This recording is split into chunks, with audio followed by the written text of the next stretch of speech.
Bom dia, pessoal. É uma pena que a gente tenha essa aula à distância, mas é o que se pode fazer nas atuais circunstâncias.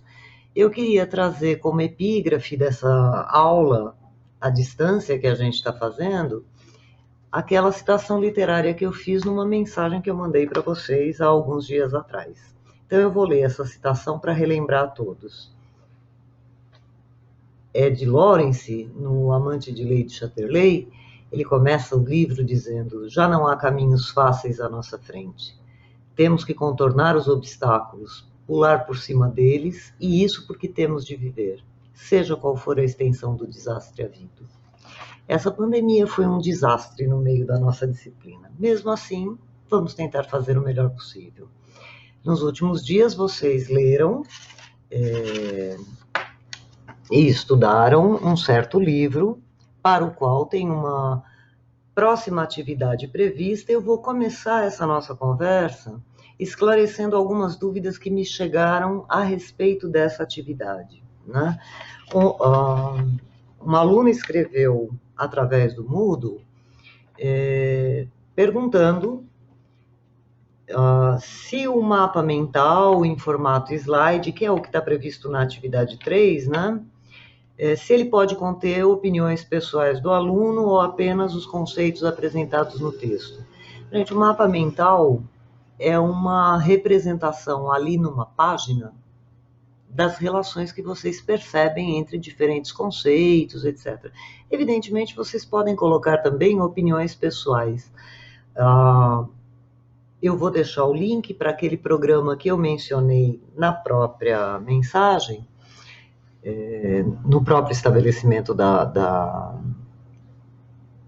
atividade, um programa que ajuda a elaborar o mapa mental. E aí, desde que você distingua o que são conceitos, ideias que estão no texto e o que são as suas interpretações, as suas opiniões pessoais a esse respeito, desde que você consiga mostrar isso graficamente nesse seu mapa, tudo isso pode compor o mapa mental, como também a resenha, tá?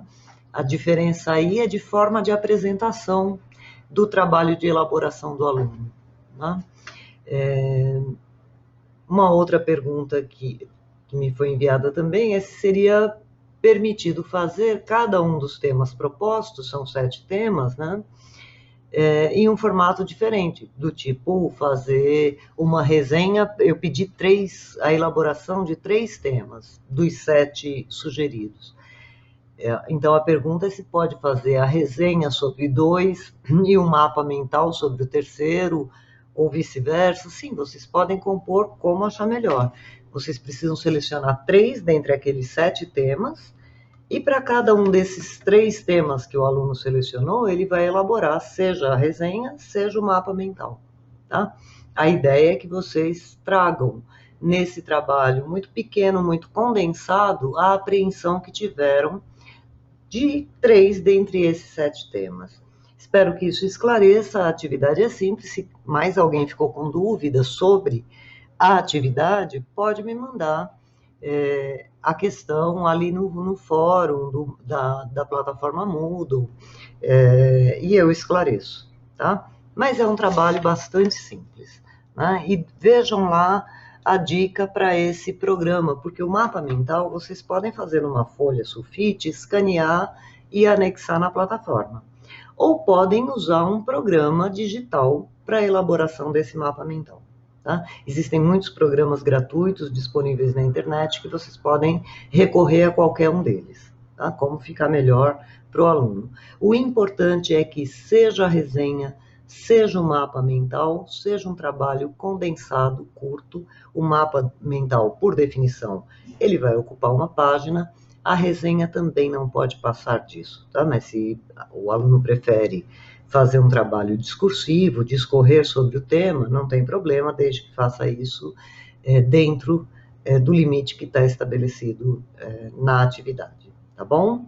Então, agora, eu gostaria que a gente adentrasse o tema desse nosso encontro virtual, né? O que ficou combinado, então, é que eu gravaria essa videoaula para procurar dirimir as dúvidas em relação à leitura do livro Da Horda ao Estado, Psicanálise do Vínculo Social, do Eugênio Henriquez, a primeira parte desse livro, que foi o que ficou indicado para a disciplina, né? Que vocês receberam o PDF, talvez alguns tenham conseguido ou já tivessem o livro impresso, em português ou em francês, que é o original. E aí eu recebi diversas perguntas sobre o conteúdo desses 7 capítulos que compõem a primeira parte do livro e que ficou designado para ser lido antes dessa nossa conversa. Eu chamo de conversa por viés, né? Por hábito. Na verdade, é uma conversa à distância que não é uma conversa. Eu vou tentar responder às dúvidas que foram suscitadas pela leitura e que os alunos me enviaram, como um esquema para explanar algumas questões, conceitos, ideias que estão presentes no livro, e depois, adiante, podemos, talvez presencialmente, se as coisas se resolverem antes disso, ou ainda por esse caminho virtual, por esse caminho à distância, aprofundar talvez mais algum ponto ou outro que a terceira atividade, ou seja, as resenhas, os mapas mentais, me indiquem que não ficaram tão claras assim apenas pela leitura orientada. Tá? Então, se continuarmos à distância, talvez, independente das outras atividades que a gente venha fazer, eu agregue aqui uma playlist com alguns vídeos explanando conceitos que eu receba alguma indicação de que não ficaram bem compreendidos. Então, vamos à primeira pergunta que foi levantada por algum aluno. Eu não vou mencionar cada um dos alunos, mas procurei apresentar as questões de forma que... Então, eu procurei apresentar as questões de modo que o próprio aluno que enviou a questão se reconheça, né, naquela redação. Tá? Então, a primeira questão que a gente teria que discutir é a questão: como exatamente se define neurose, paranoia, psicose e perversão para o autor. Eu já antecipo que eu não vou aqui repassar as definições nosográficas desses termos, tá? Coisa que vocês já devem ter a essa altura, né, do curso, vocês já devem ter discutido em psicopatologia, em diversas outras disciplinas, mas, ou que, vou deixar aqui a dica, né, vocês podem procurar esses verbetes em qualquer dicionário técnico de psicologia e encontrar aí definições nosográficas desses termos, né? Neurose, paranoia, psicose, perversão. Aqui eu vou procurar dar a explanação de qual é o emprego que é feito, já não apenas pelo Henriquez, mas antes dele pelo Freud, lembrando que os textos que o Henriquez faz nessa primeira parte do livro Da Horda ao Estado, Psicanálise do Vínculo Social, ele está fazendo uma releitura da obra sociológica do Freud. Portanto, entender como o Henriquez, eu não diria define, mas como ele emprega a palavra neurose, nos remete a como o Freud emprega a palavra neurose, né? Sobretudo, como ele emprega a palavra neurose nisso que ficou conhecido, muitas vezes é referido pelo próprio Henriquez, mas também por outros pensadores, isso que costuma ser referido como a obra sociológica do Freud. Então, para dizer de uma maneira simples, breve, né? A gente pode começar por contrastar a neurose como uma série de transtornos, de sintomas, de dificuldades caracterizados por ansiedade, por sentimentos aflitivos, por conflitos, que não envolvem, entretanto, uma perda de contato com a realidade ou uma perda de insight sobre o que está acontecendo à volta, numa distinção já bastante clássica e reconhecida, que contrapõe a condição neurótica à condição psicótica, essa sim envolvendo uma dificuldade maior de compreender o que se passa à volta de si. Se a gente quiser, por exemplo, buscar, como eu já sugeri, né, num dicionário como o dicionário da APA, você vai encontrar que a neurose corresponde a qualquer uma de uma variedade de transtornos mentais caracterizados por ansiedade significativa e outros sintomas emocionais aflitivos, como medos persistentes, irracionais, pensamentos obsessivos, atos compulsivos, estados dissociativos e reações somáticas e depressivas, não envolvendo, porém, desorganização maciça da personalidade, falta total de insight ou perda de contato com a realidade, o que seria mais característico da psicose, né? Mais recentemente, a neurose tem sido nomeada, né, numa nomenclatura mais recente, como transtornos de ansiedade. Tá?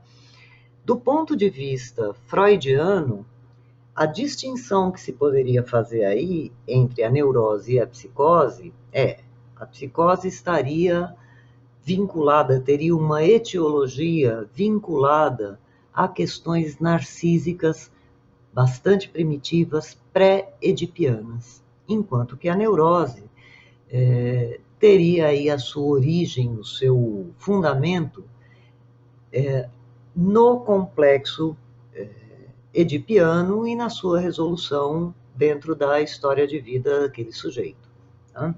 Então, isso para responder, para ajudar a buscar e a compreender melhor como é que o Henriquez está tomando o termo neurose quando ele fala, né? Assim como os outros.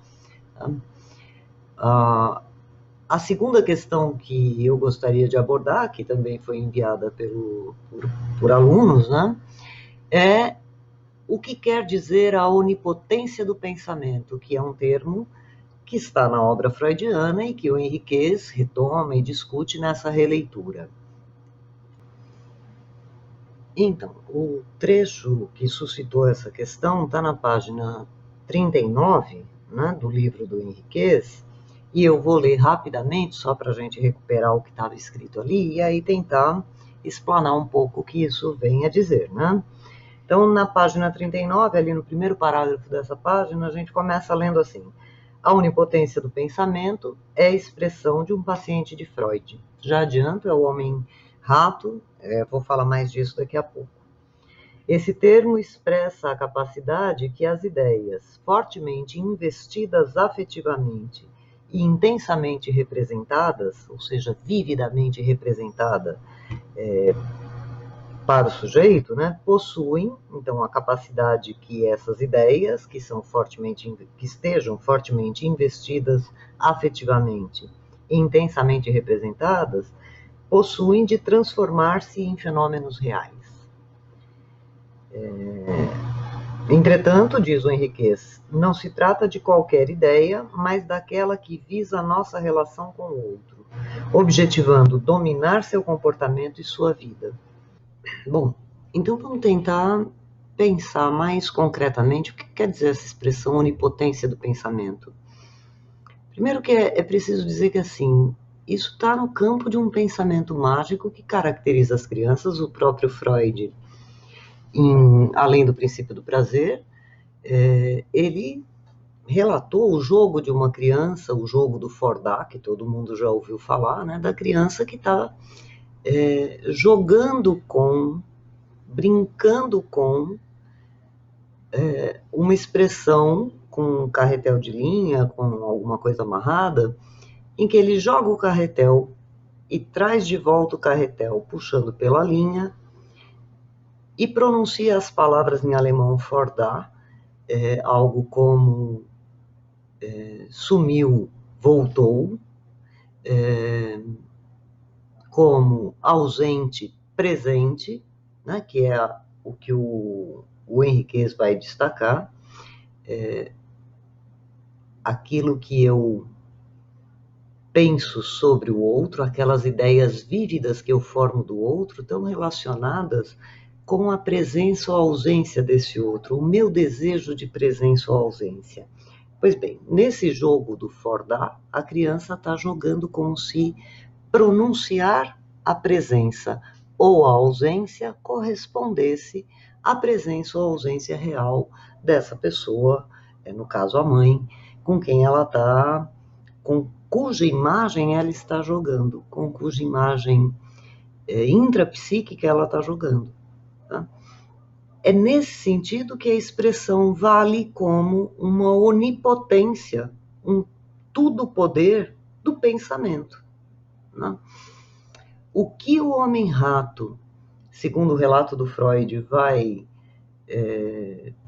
mostrar é que esse pensamento de natureza mágica, essa onipotência do pensamento, subsiste para muito além da infância. Tá?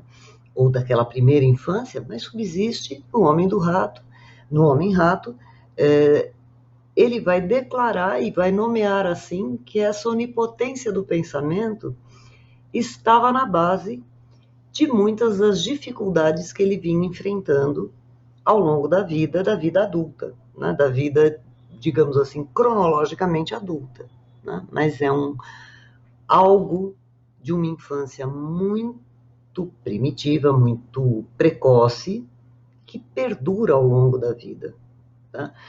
O Freud, então, adota esse termo, onipotência do pensamento, para se referir a essa capacidade que guardamos, né? Essa capacidade infantil, pueril, de lidar com a realidade de uma maneira onipotente, de certo modo mágica, de que aquilo que a gente pensa corresponderia ao que é o real. Tá? Então, se a gente acompanha o Freud um pouquinho no que ele vai dizer, né, em Totem e Tabu,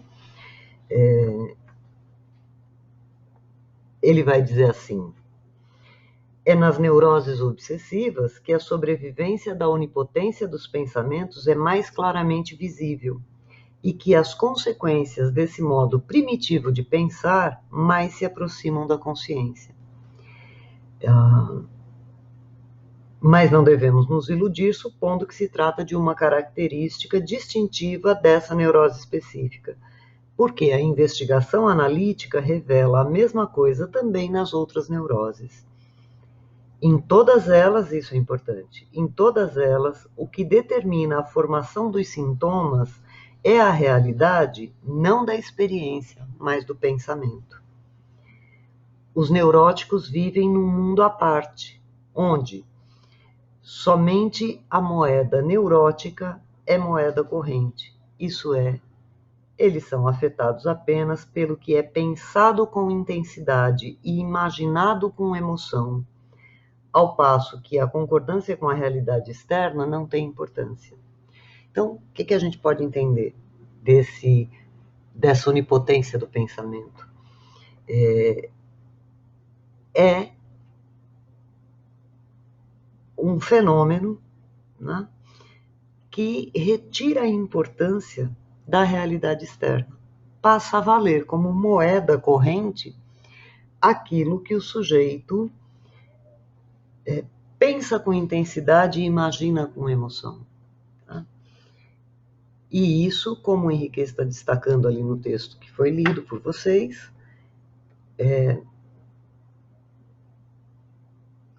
conduz aqui a relação com o outro fique tingida, matizada por essa onipotência do pensamento. Tá?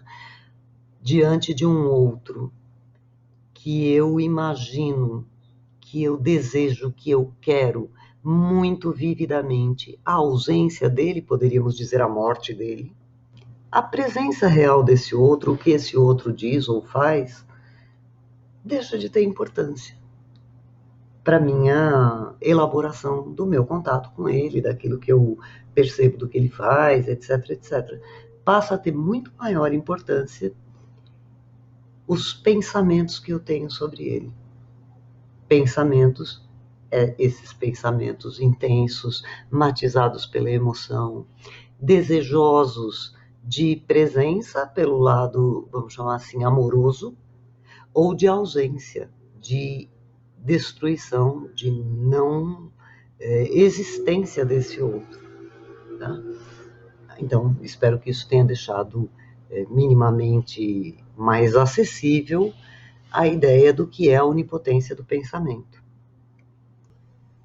Aí, uma outra questão que é trazida, né, por um aluno, eu vou dividir em duas partes para poder falar de forma mais pausada sobre cada uma delas, né? O aluno aponta algo como, primeiro ele aponta a datação do texto, é um texto de 40 anos atrás, eu vou falar disso daqui a pouco, mas eu queria primeiro começar pela introdução à questão que me foi trazida, né?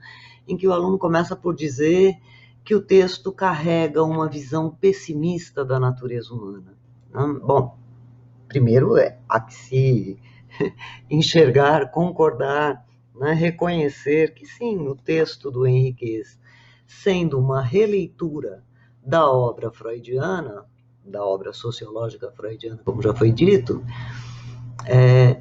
ele tem a tendência a buscar e insistir no que, evidentemente, o Freud considera uma visão realista da natureza humana. Porém, para os otimistas, a visão realista pode parecer pessimista. Né? Assim como para o realista, a visão otimista pode ser vista como edulcorada, como utópica talvez, como desconectada, enfim, da experiência que cada um de nós tem na sua própria vida, mas, sobretudo, pensando em termos freudianos e pensando nos termos que o Henriquez coloca as coisas, a partir de uma visão da história, né? Da história da humanidade. Então, se a gente retorna ali ao capítulo inicial, ao capítulo introdutório, né? À apresentação do livro do Henriquez, o Henriquez contrasta dois diagnósticos que estão muito presentes ainda hoje, independente de quando o livro foi escrito, esses dois diagnósticos ainda estão presentes hoje, né, em 2020. Né? Então, retornando lá à apresentação, vocês vão encontrar logo no início, né, o Henriquez falando uma coisa assim: contrapondo-se à fórmula otimista de Durkheim, homo homini Deus, ressurge outra, mais antiga e desiludida, a de Hobbes, homo homini lupus, que Freud colocou como epígrafe dos estados modernos. Então, há aí sim uma visão pessimista da natureza humana, é a visão freudiana, o homem, lobo do homem, que ele endossa, né? Freud endossa, e que, de certo modo, o Henriquez também endossa. Tá? E ele vai contrastar, então, um diagnóstico que considera que ele está falando ainda no século XX, mas talvez se possa atualizar isso para o século XXI, e na verdade o Henriquez fez isso, vou falar depois, na segunda parte dessa questão, né? Se possa contrastar uma visão de que estamos à beira do colapso, né? Estamos nos aproximando de um abismo da humanidade, de um apocalipse, né? Do fim dos tempos, e um outro diagnóstico que diz, muito pelo contrário, estamos cada vez mais construindo possibilidades de vencer os desafios, porque o homem sempre é capaz de se reinventar, de entrar em consensos, acordos, de descobrir maneiras de resolver os problemas que a natureza ou que a própria vida social lhe coloca. Tá? O Henriquez é muito cuidadoso, como um bom leitor do Freud, em tratar de profetizar qual dos dois prognósticos é correto. Aquele mais pessimista ou aquele mais otimista. Em vez disso, ali na apresentação que ele faz, é colocar algumas questões, né?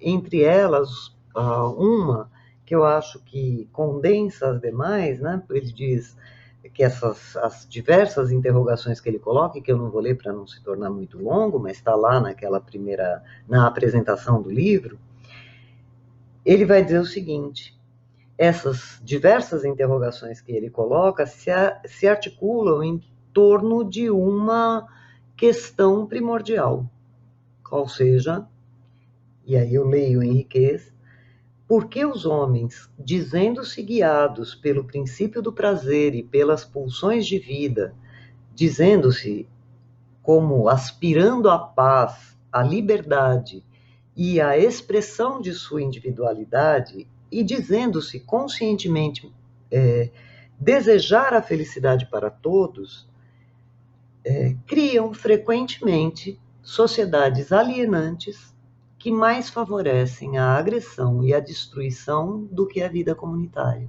Então, por quê? Né? Claro que dizer que desejamos a paz, a felicidade, a expressão da individualidade, a liberdade, não apenas para nós próprios, né? Mas também para todos. Né? Dizer isso todos dizemos.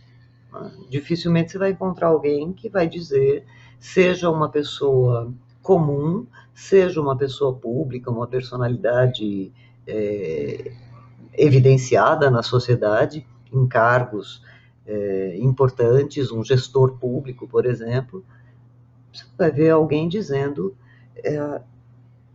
eu não aspiro à paz, eu quero cercear a liberdade de alguém, ou eu quero viver subordinado a alguém, eu sou conduzido pela pulsão à morte, eu, enfim, aspiro à infelicidade para mim e para os outros. Não, a gente o que ouve, né, as pessoas declaram querer tudo de bom. Né? No entanto, diz o Henriquez, por que será que mesmo dizendo isso, os homens criam frequentemente sociedades alienantes que mais favorecem a agressão e a destruição do que a vida comunitária? Essa é a questão que permeia todo o livro do Henriquez. Como, de certo modo, não podia ser diferente, permeia a obra sociológica do Freud. Então, eu não posso fazer mais do que constatar e concordar com um aluno. O texto carrega uma visão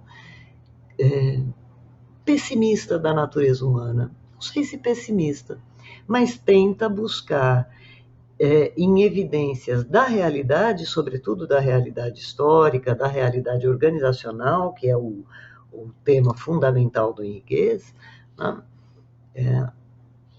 Situações que mostram esse conflito, essa contradição. Então, a próxima pergunta a ser abordada, né, é se existiriam revisões desse texto do Henriquez, o da Ordem ao Estado, do livro, né, que foi publicado em 1983, portanto está perto de 40 anos da sua publicação original.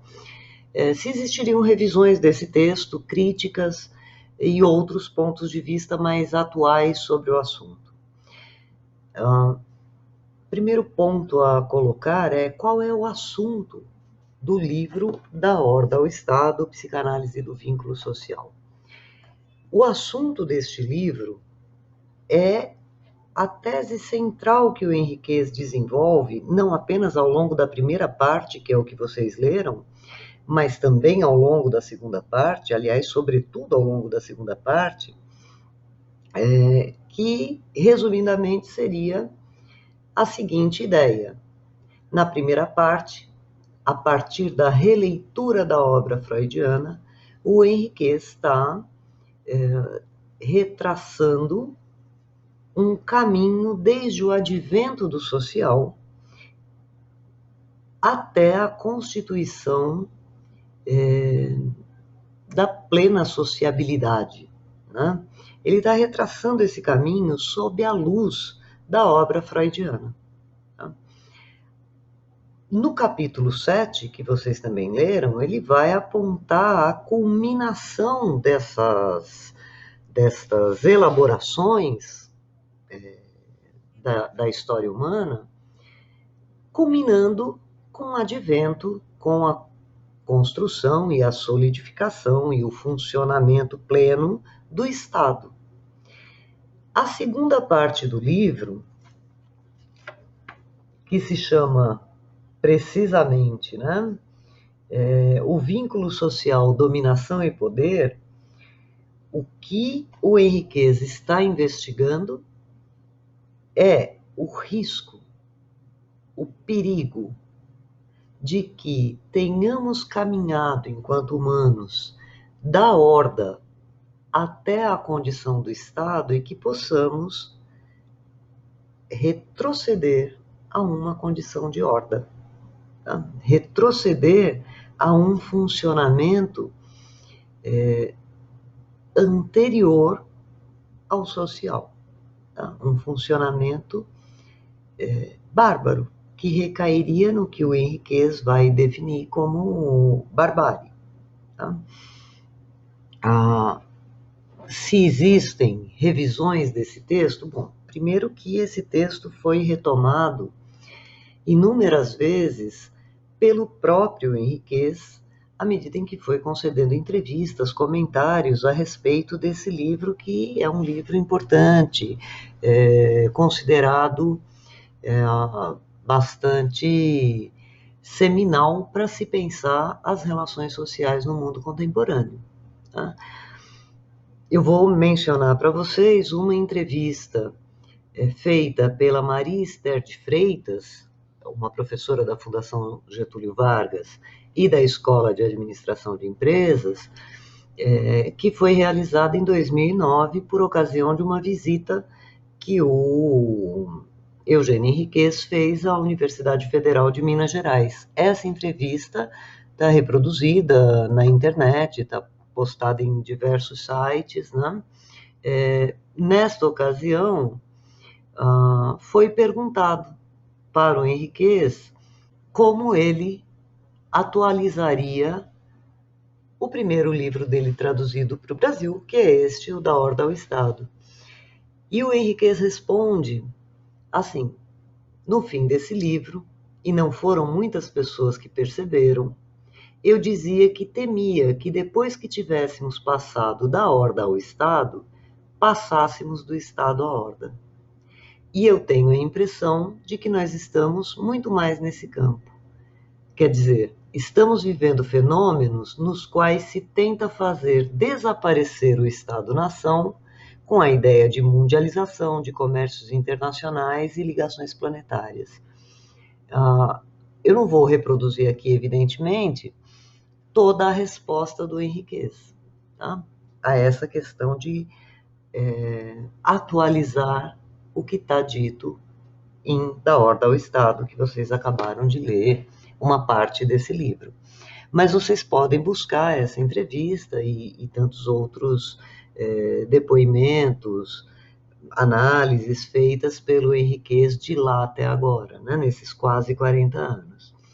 A outra coisa que vale muito a pena mencionar é que aqui no Departamento de Psicologia Social, a professora Maria Inês Assunção Fernandes, ela tem uma cooperação bastante intensa com o Eugênio Henriquez.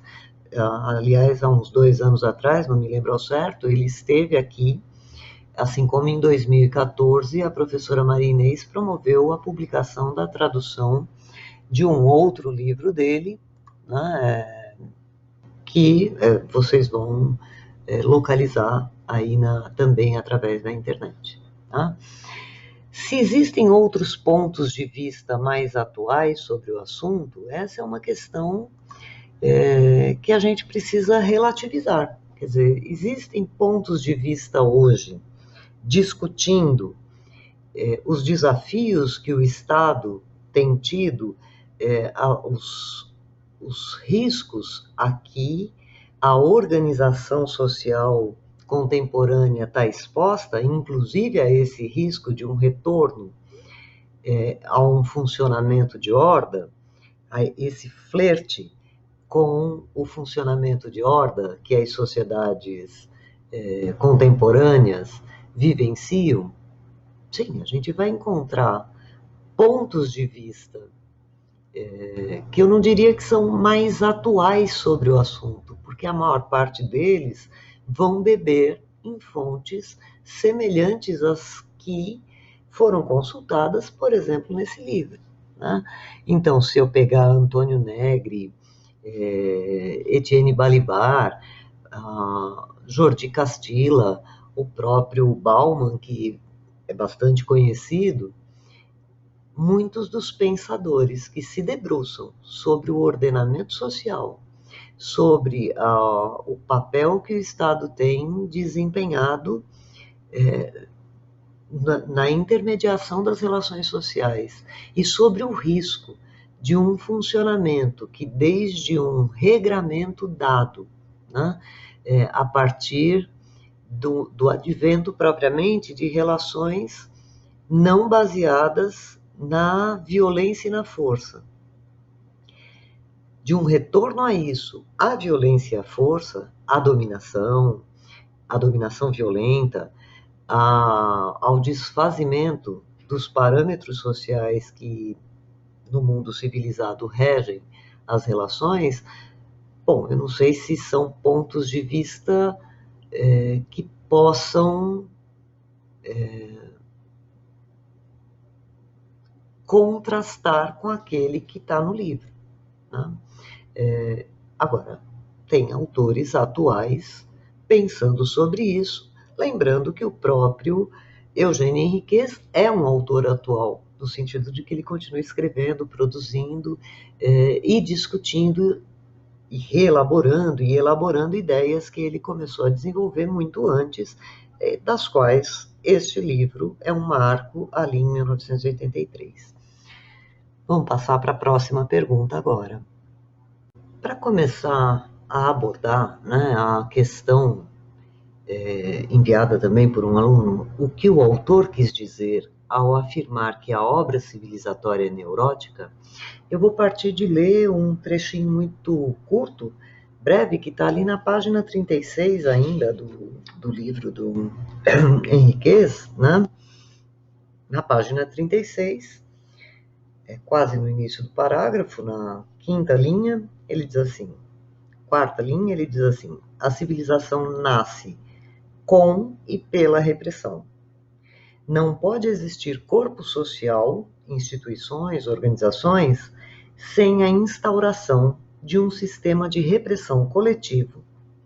Igualmente, não há sociedade que possa surgir sem ser regida por um sistema de parentesco, ou seja, de regras de aliança e de filiação, condição do reconhecimento da diferença dos sexos e das gerações.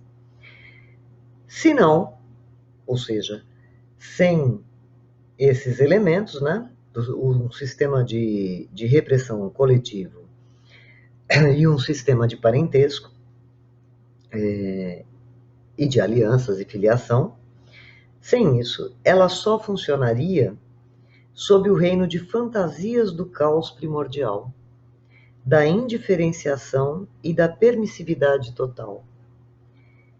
Para se constituir, uma sociedade deve impedir a realização não mediatizada da satisfação da pulsão sexual.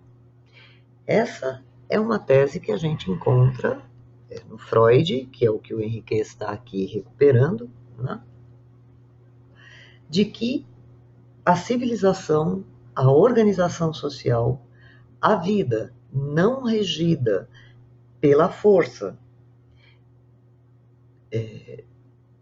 depende da repressão, né? Da repressão de impulsos muito básicos, que seriam os impulsos despóticos, narcísicos, onipotentes e, por derivação, incestuosos e assassinos. Tá? Então, a civilização se constitui sobre a repressão desses instintos, diz o Freud. Totem e tabu nada mais é, para empregar uma expressão usada pelo Renato Mezan, que um mito científico que tenta dar conta do advento do psiquismo propriamente humano e do mundo social, né? Da civilização e das suas construções. Então, nessa perspectiva, se compreende imediatamente que a civilização ou a obra civilizatória é neurótica no sentido de que ela depende, ela está fundamentada sobre a repressão dos instintos, a repressão coletiva dos instintos, dos impulsos, dos desejos incestuosos e assassinos, tal como se vê no drama edipiano que as crianças devem vivenciar, superar num pacto propriamente civilizatório, né? Num pacto propriamente social. Tá? Nesse sentido, se compreende, então, essa afirmação que o Henriquez faz de que a obra civilizatória neurótica é uma afirmação feita pelo Freud em Totem e Tabu, calcada aí nessa necessidade da repressão, né, para se ter propriamente regras nas alianças, nos casamentos, nas relações sociais, enfim. Né? O que nos leva, de pronto, à segunda parte dessa mesma questão, né, colocada pelo aluno, que pede também para compreender uma expressão que está no livro, né, a aceitação da neurose coletiva é o preço a se pagar para sair do reino da violência cega.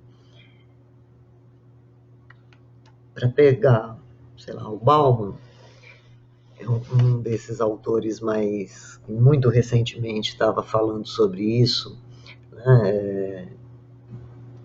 Ele ficou muito conhecido, mas ele está citando Freud, na verdade. Em sociedade, trocamos uma parte da nossa liberdade por uma parte de segurança.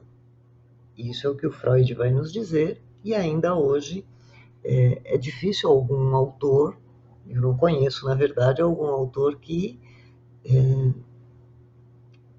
não reconheça essa condição fundamental da vida social. Quer dizer, eu troco uma parte da minha liberdade, o que quer dizer, eu pago o preço de assumir uma condição de repressão de parte dos meus desejos, dos meus impulsos, das minhas vontades, dos meus, inclusive dos meus interesses individuais, ou das pessoas que me são mais próximas, da minha fratria, da minha família, dos meus amigos. Eu pago o preço de renunciar a parte de tudo isso, dessa liberdade, do exercício das minhas vontades, dos meus impulsos, etc., para conquistar, para garantir a proteção contra a violência de outro, de outrem. Né? à medida em que todos renunciam a uma parte não social das suas pulsões, dos seus desejos, enfim, garante-se uma certa segurança para todos. Né? Eu tenho que abdicar de uma parte para conquistar a possibilidade de viver em sociedade. É o que, naquele mito científico de Totem e Tabu, né, expresso por Freud em Totem e Tabu, você vai enxergar na renúncia a ocupar o lugar do chefe da horda que foi assassinado, né, e que é idealizado como uma figura fora do mundo social, tá? Enquanto que no mundo social passa a imperar, por um acordo de todos, uma condição de igualdade, e não a condição de que um chefe despótico pode usufruir narcisicamente de tudo e de todos. Né? Então, esse é o sentido, né, dessa afirmação do Henriquez, a aceitação da neurose coletiva é o preço a se pagar para sair do reino da violência cega, que ele está opondo, então, ao reino do mundo social, das regras, das limitações, sim, mas também da segurança, da troca, do pacto. Né? Esse é o sentido da frase. Então, isso mesmo nos ajuda a compreender uma outra questão que foi colocada, que é o que seria a consciência tabu. Né? A consciência tabu é a contraface. Eu estou dizendo para vocês que Totem e Tabu dá conta de Totem e Tabu do Freud, né, que o Henrique está retomando, dá conta de esclarecer precisamente o advento simultâneo do social, do ponto de vista coletivo, e também do psiquismo. Tá? Do ponto de vista social, o social se constitui a partir de uma repressão da manifestação espontânea e refletida até de desejos que nos habitam a todos. Tá? Instaura-se no social regras repressivas de não realização, por exemplo, dos desejos assassinos e incestuosos. Tá?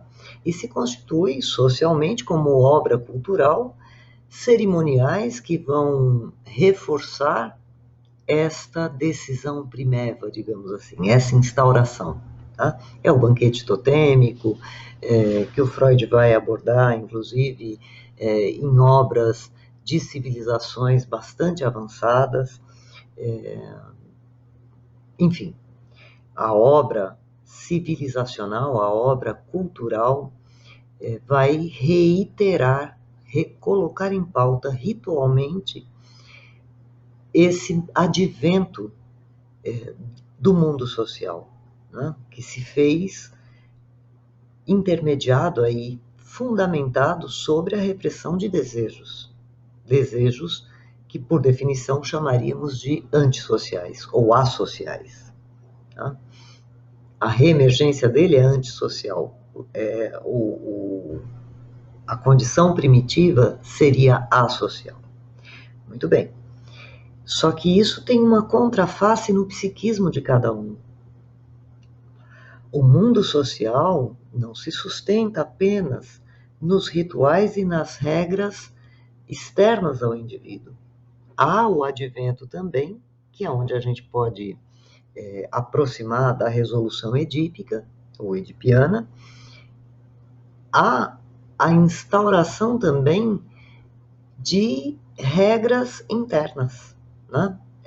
Aquilo que todo mundo já estudou, como, na tópica freudiana, o superego, o herdeiro do complexo de Édipo. Uma instância que se constitui, que advém no próprio psiquismo, voltada a manutenção de uma postura repressiva, no sentido de reprimir desejos que não poderiam ser expressos no mundo social, que são em si mesmo antissociais. Isso é o que constitui a consciência tabu. O Freud vai falar, o Henriquez retoma também, né? O Freud vai falar de que o tabu, diante do qual os membros de uma comunidade têm um verdadeiro pavor, a ojeriza de quem violou o tabu, e há no próprio sujeito que violou uma consciência de culpa, um sentimento de culpa, porque aquela regra não é como acontece com as regras sociais, né? Ela não é apenas uma regra do mundo social. Há uma similitude entre o mundo social e o psiquismo humano. Então, é nesse sentido que a consciência tabu seria a contraface interior, intrapsíquica, das regras sociais vigentes que têm como função, no mundo social, regular a intersubjetividade, as relações intersubjetivas, as relações humanas, para trazer bem próximo do escopo da disciplina na qual essa aula está sendo dada. Isso mesmo, né, esclarece também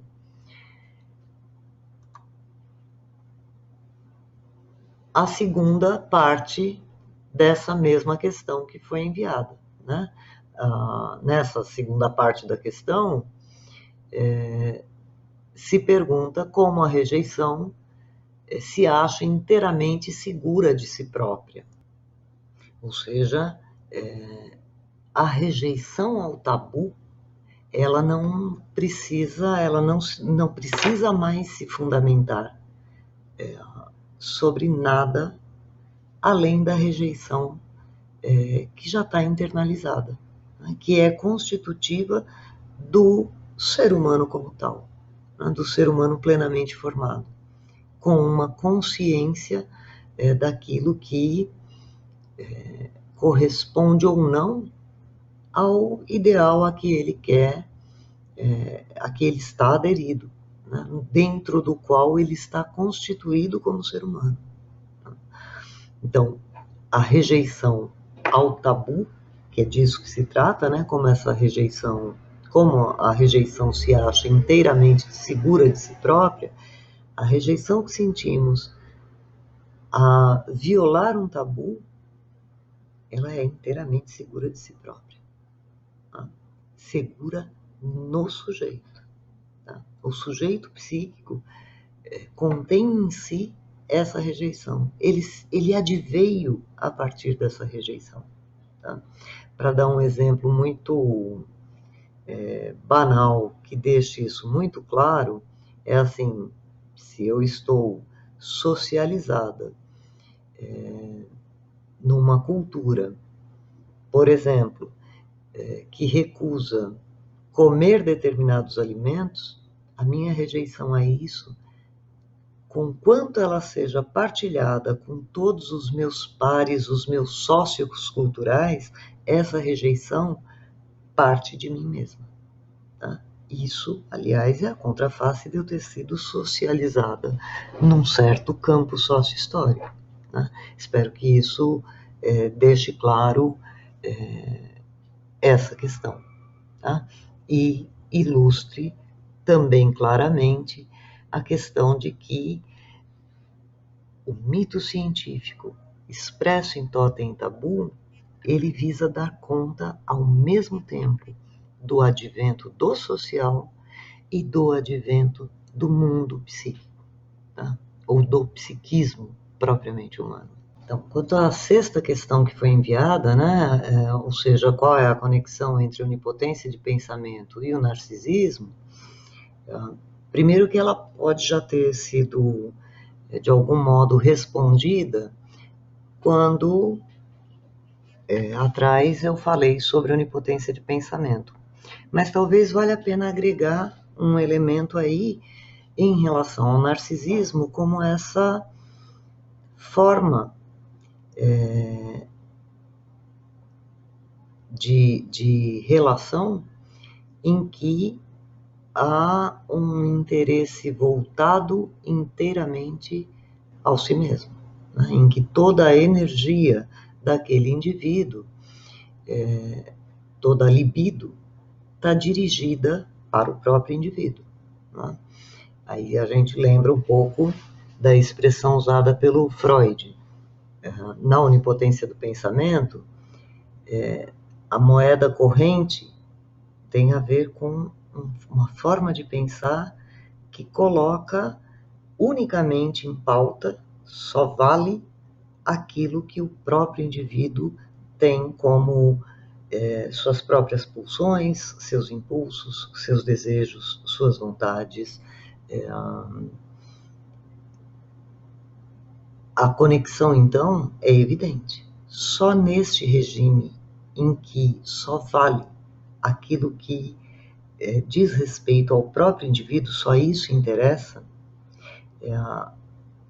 só nesse regime você pode compreender um pensamento que se sente, que se julga, que age como onipotente, né?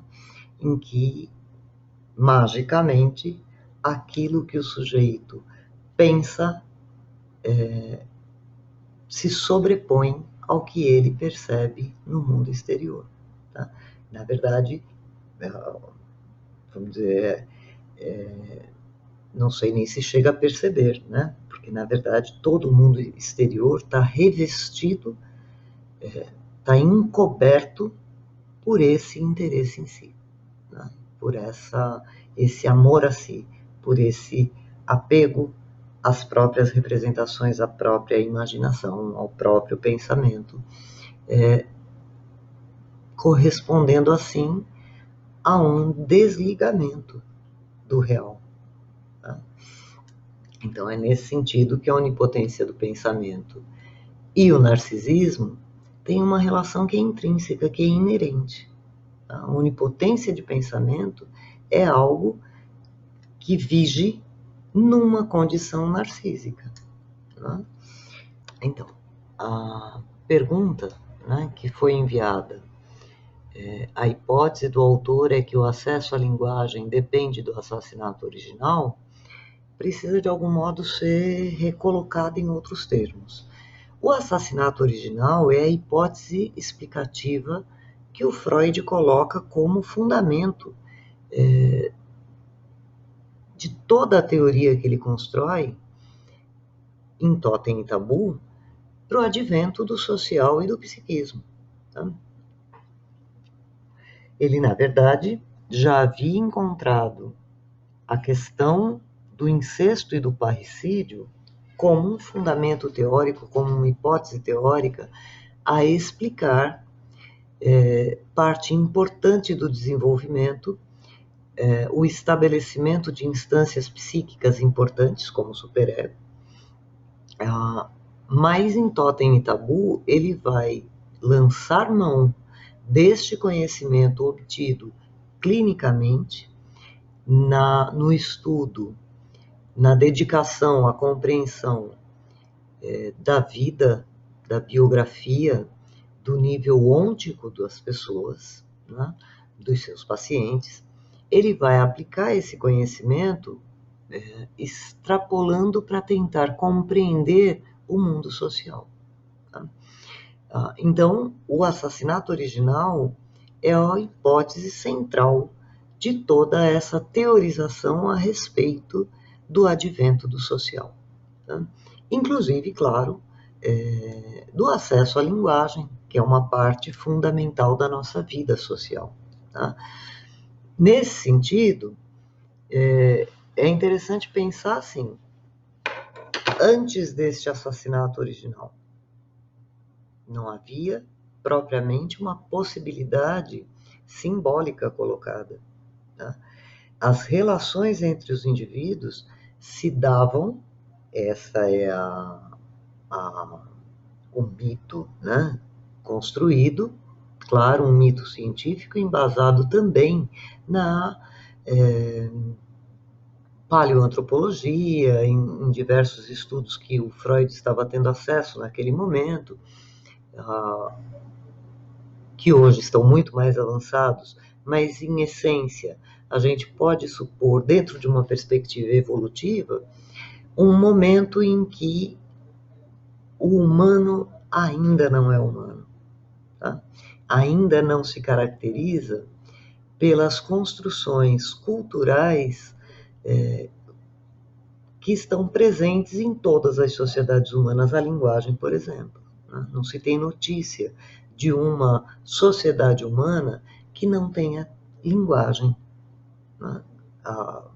Por menos rica que seja essa linguagem, há sempre uma linguagem em qualquer sociedade humana, como há sempre regras, como há sempre limites para aquilo que o indivíduo pode realizar dos seus desejos. Tá? Algo que o Bateson, por exemplo, vai chamar de ethos. Né? Juntamente com o eidos, mas não vem ao caso adentrar isso agora. Mas as maneiras de expressão e as maneiras de compreensão estão sempre coletivas, características de um certo grupo, estão sempre presentes em todas as sociedades humanas, ou seja, em todo o grupamento humano minimamente organizado de que se tenha notícia. Tá? Bom, como é que o assassinato original comparece aí como hipótese fundamental da teorização freudiana?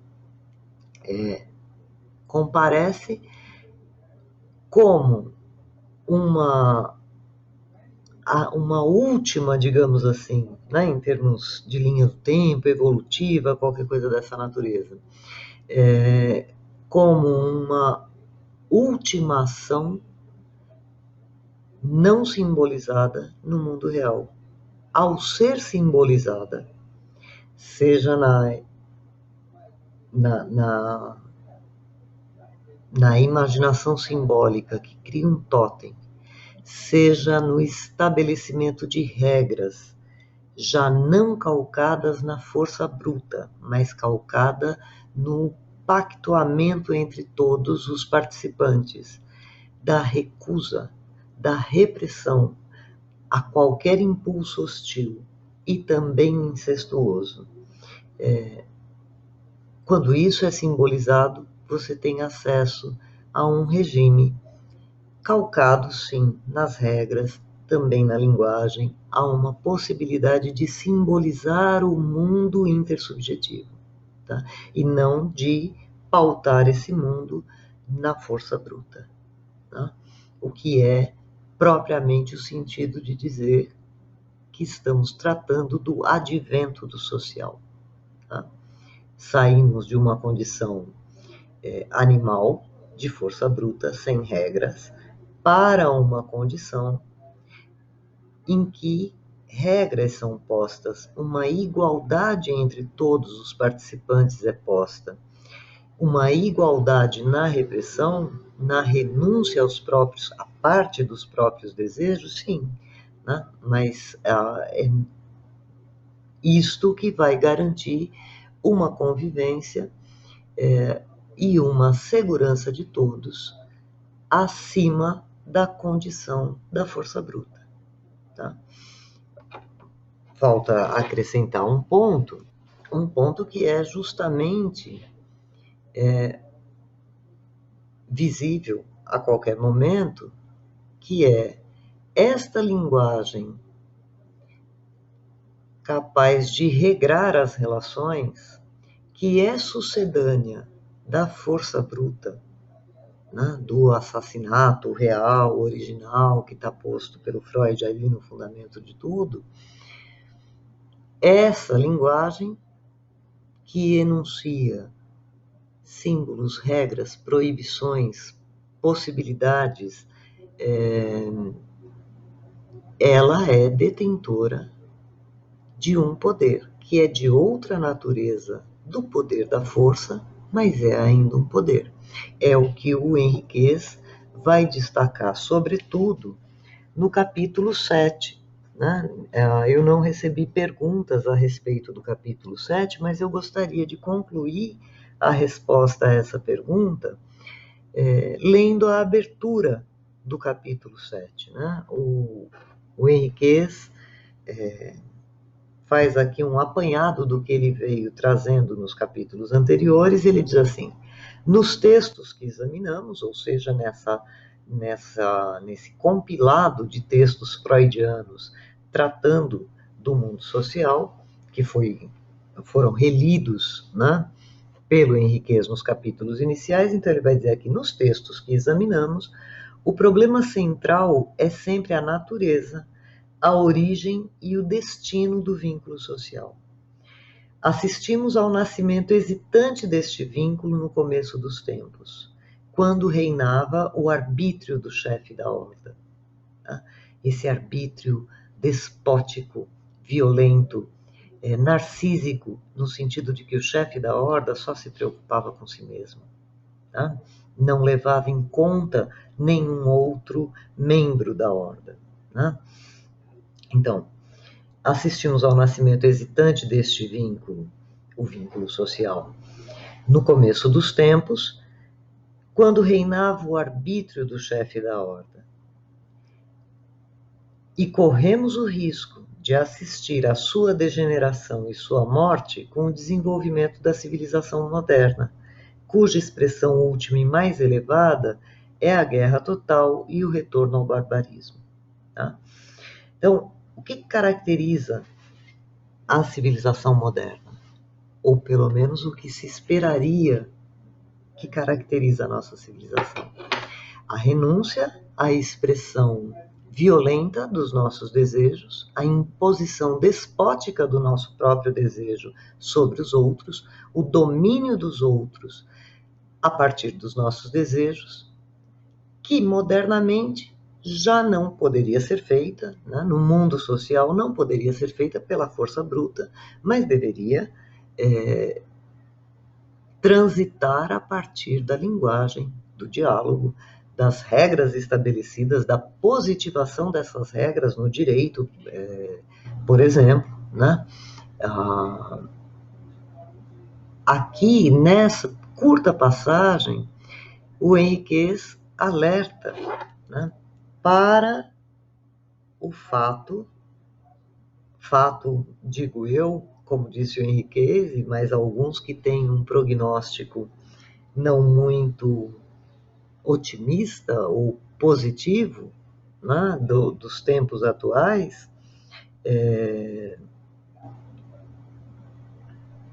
mas o Henriquez traz o risco de assistirmos à degeneração de tudo isso. Por exemplo, para insistir na questão da linguagem, né, o risco de uma degeneração desse vínculo propriamente social e um retorno a uma guerra total, ao barbarismo, como ele diz, à violência, à força bruta, quando a linguagem vem servir, tal como a força bruta, agora disfarçada, revestida pela linguagem, mas tendo ainda um interesse, um ímpeto narcísico, autocentrado, que desconsidera o outro, que nega os desejos, impulsos, necessidades, limites do outro, tá? E que impõe, então, por uma regra que se reveste simbolicamente, mas que abriga em si uma intenção despótica, não contida, não verdadeiramente dialogada. Não vou avançar aqui nesse momento, mas talvez tenhamos ainda a chance de conversar sobre isso em algum momento, ou depois eu posso, como eu disse antes, né, avançar em algumas dessas ideias em vídeos separados que vão ficar aí no canal para vocês, indicar para vocês alguns outros materiais que possam ajudar nisso, Mas é preciso considerar, né, esse risco sempre presente, né, de um retorno a essa condição despótica, tá? Mesmo quando hoje isso possa se revestir de um linguajar, de uma aparência de simbolização, mas um símbolo que não liga um eu a um outro, tá? Portanto, um símbolo que não é genuinamente um símbolo, né? Essas ideias estão bastante desenvolvidas nesse capítulo 7 e podemos voltar a falar delas em outro momento. Para concluir, gente, eu quero dizer o seguinte: fizemos esse apanhado, né, das questões surgidas na leitura da primeira parte desse livro, e havendo possibilidade, vamos retornar a isto em algum outro momento.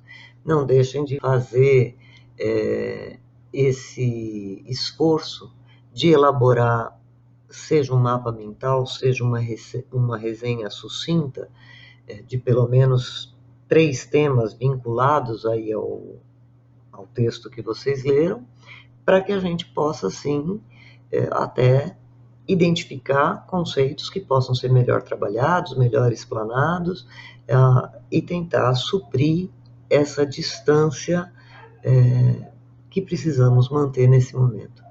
Muito obrigada pela atenção e vamos nos encontrar em breve.